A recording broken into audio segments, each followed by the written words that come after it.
Hi friends, welcome to Ftopreview.com. In this video, we are learning how to increase your mouse pointer size on your Android mobile. Okay, actually my phone is Samsung Galaxy S25 Ultra and it is support desk mode, so there is much more settings than normal Android mobile. Okay, how to increase your mouse pointer size on your S25 Ultra or Android mobile? It is very simple. Just open your settings. From the menu, you can see here settings. Open that settings, then go all the way down, then select general management. You can see here, then just open your mouse and trackpad option. You can see here, open it, then you can see the options pointer size and color.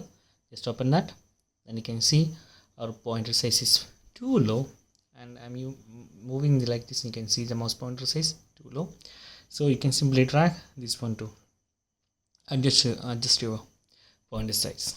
Okay, you can see here, and you can go all the way down like this bigger. So that's guys, very simple tutorial. If you need any kind of Android or iPhone tutorial, just comment below. I will post my replies as video so you can easily watch and understand it. And if you enjoyed this video, please like, comment, share and subscribe our channel for getting more videos like this. Thank you so much for watching. Have a nice day. Bye bye.